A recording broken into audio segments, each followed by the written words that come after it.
सत्संग जो है अपना खुद का निज कल्पवृक्ष है, वो तो देवताओं का कल्पवृक्ष है स्वर्ग में, तो ये सत्संग तो अपना खुद का कल्पवृक्ष है। इस कल्पवृक्ष में तो अपन कभी भी बैठ, इस कल्पवृक्ष की छाया में तो हम चाहे तो बैठ सकते हैं, चाहे तो संतों का समागम हो, चाहे हम सत्संग पढ़े। तो सत्संग क्या है? ये कल्पतरु है। और हम क्या चाहते हैं? सब लोग सुख की कामना करते हैं, और कल्पतरु क्या देता है? ये कामना पूर्ण करने वाला है। शुभ फलदायक संसार में सब प्रकार के शुभ फल देने वाली कौन सी है? ऐसा कल्पतरु सत्संग है संसार के अंदर। वो तो संसार में नहीं है, वो तो स्वर्ग में है। लेकिन संसार में ऐसा कल्पतरु कौन सा है जो सदा शुभ फलदायी, सब शुभ फल देने वाला है? ये सत्संग है। सत्संग में आप बैठोगे तो आपके आचार विचार ठीक रहेंगे, आपका आहार व्यवहार ठीक रहेगा, और सत्संग में बैठोगे तो आपके संस्कार ठीक रहेंगे, आपकी पीढ़ियां, बच्चों के संस्कार सुधर जाएंगे, आपका परिवार अध्यात्म से जुड़ा हुआ रहेगा, और आप जो है कहीं पर ठगाओगे नहीं, किसी भ्रम में फंसोगे नहीं, क्योंकि आप सत्संग में बैठते हैं। इसीलिए आपको ज्ञान की भी प्राप्ति होगी, और जब आपका आचार विचार आहार व्यवहार सब ठीक होगा और आपको थोड़ी ज्ञान की भी उपलब्धि होगी, तो आपका जीवन संसार के अंदर सर्वोत्कृष्ट रहेगा। सब लोग आपका सम्मान करेंगे। सब जहाँ आप जाओगे आपको लोग देवता की तरह मानेंगे। तो उसका कहना है कि आदमी क्या वो देवता है। तो कारण क्या है कि हमारे अंदर ऐसे संस्कार, ऐसे स्वभाव, ऐसी आदतें, ऐसे सद्गुण आ जाएंगे कि जिससे हमारे जीवन का प्रभाव ही बदल जाएगा। लोग हमारे पास आने की कोशिश करेंगे, हमारे से बात करने की कोशिश करेंगे, हमारे संबंध जोड़ने की कोशिश करेंगे, लेकिन जो कर्म फूटो है, नाड़ी में पड़े हुए हैं, इसे कोई बात करने की कोशिश करेंगे। जो गंदगी गंदा बोलता है, जिसके आचार विचार ठीक नहीं है, उसे तालमेल करने की कोशिश करेगा। तो कारण ये बताया महापुरुषों ने कि उनसे तो क्या है, खाने पीने के साधन है, और वो आदमी जो है सब प्रकार से दुखी हो जाता है। न तो कोई उसे बात करना चाहता है, उसके पैसे टके भी नशे पत्ते में खर्च हो जाते हैं, आर्थिक दृष्टि से भी तंगी हो जाता है, उसकी संतान भी बर्बाद हो जाती है, परिवार नष्ट हो जाता है, और चारों तरफ से बर्बादी है। लेकिन सत्संग में जो आता है, चारों प्रकार से, चारों दिशाओं से जो है आनंद बरसता है, आनंद की वृष्टि होती है। जरा उनके घर में रोग आता है, बताओ रोग किसके आएगा?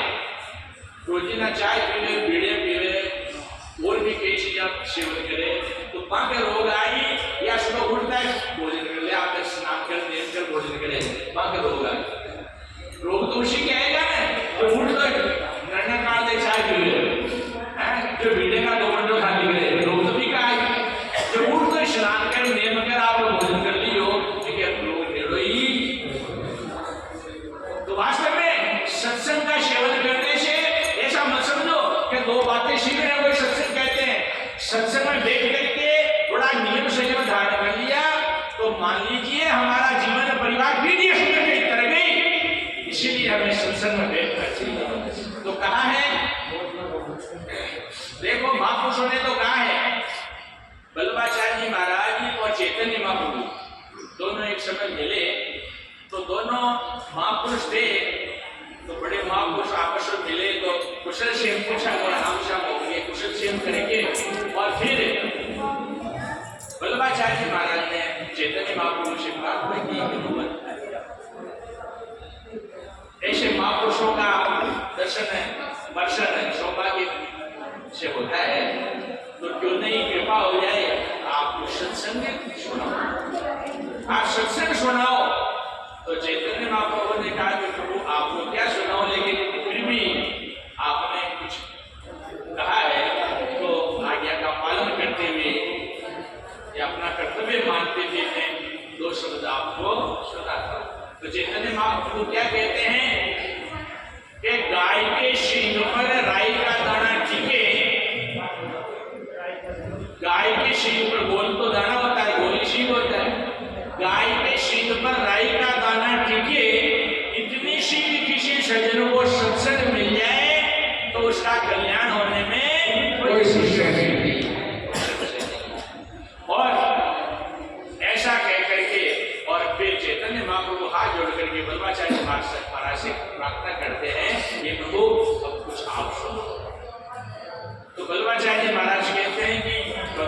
सुनाना तो आकाश हो तो कहना, तो आपने कह दिया, लेकिन आप कहते हैं तो मैं भी तो सुना देता हूँ। तो वल्लभाचार्य जी महाराज क्या कहते हैं कि गाय के शींग पर राई का दाना टीके। ये शीशे से भी रुक जाए, ये आगे वैष्णव वाले रुके भजन चले तब पिलाना रखो वापस। इतनी सी कुशन मिल जाए, गाय के शींग पर राई का दाना टीके, इतनी सी किसी को कुशन मिल जाए तो उसका सर्वनाश होने में कोई संशय नहीं।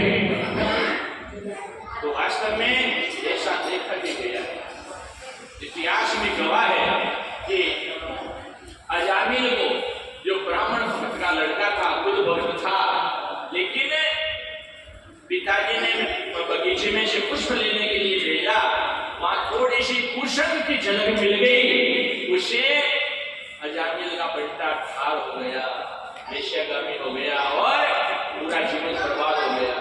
और वाल्मीकि जी जो थे, रत्नाकर डाकू जो था, वो डाकू था, क्रूर स्वभाव का था, लेकिन सप्तर्षियों ऋषियों की संगति मिली और उस संगति के कारण आदि कवि महर्षि वाल्मीकि ऋषि हुए।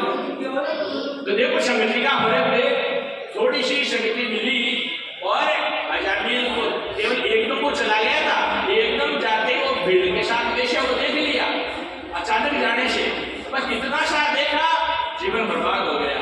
और रत्नाकर लूटने के लिए तैयार था, उसने माल खसोटा, केवल एक बात कही, दादा जी महाराज ने वो माल जब लूटने के ले जा रहा था तो इतना सा इशारा किया, अरे तू इतना पाप करता है, कहाँ चुका है, कहाँ होता है, बस इतना सा शब्द लगा और जीवन बदल गया।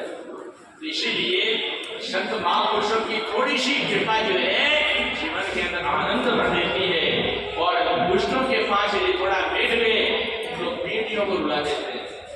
इसीलिए यहाँ कहा है सत्संग निष्कल्प कल्प वच शेरे को कोई, जहाँ सेवा से जो फल होई, सत्संग फल में देवे सोई सोई। ये सत्संग वही फल एक पल में देने वाली है, लेकिन हमारे को उस फल की प्राप्ति क्यों नहीं होती? तो स्वामी जी महाराज कहते हैं उस फल की प्राप्ति किसको होती है कि रखकर मन को कार में कोई करने से ही शुरू है। जिसने अपने मन को कार में रख करके, संयम में रख करके, नियम में रख करके फिर सत्संग किए, उसको ये सत्संग फल में निहाल कर देती है। लेकिन आपको मन तो फलाना हमारे बेकार हो गए, बेकाबू हो गए, और फिर क्या मांगे सत्संग से सुधार हो गए हो, तो फिर अपना सुधार होगा भी नहीं। जो मन ने छोटो छोड़ दिए वो सुधार नहीं है, लेकिन जो मन पर बार बार अंकुश लगाता है, बार बार मन को संयम में रखता है, तो देर सवेर उसका जरूर कल्याण। फिर कहा है कि तीर्थ व्रत देखिए रोजाना क्या को फल विधिवत कर्म करे शुभ, ये शुभ सत्कर्म है, इनको विधि प्रकार से करेंगे तो इनसे जो वेद के द्वारा निश्चित फल है, उस फल की जो प्राप्ति होती है वो तो सत्संग के एक क्षण में ही हो जाती है। सत्संग के फल बाद में कोई करने से ही शुरू है, सत्संग निष्कल्प जरूर है। फिर कहिए कि चिदानंद सदगुरु फरमाई और मोक्ष हेतु सत्संग, कितनी सुंदर बात कही है। चिदानंद सदगुरु फरमाई मोक्ष हेतु सत्संग। स्वामी जी महाराज ने कहा है कि मेरे गुरुदेव ने मेरे को मोक्ष का हेतु, मोक्ष का कारण सत्संग बताया, परम साधन है वो सत्संग बताया है। गुरुदेव ने मेरे को कहा है सत्संग से मोक्ष की प्राप्ति होती है, सत्संग मोक्ष का कारण है, हेतु है, साधन है। तो मोक्ष हेतु सत्संग बताई, पूरी कोई करे। स्वामी महाराज कह रहे कि कोई मन लगा करके करता है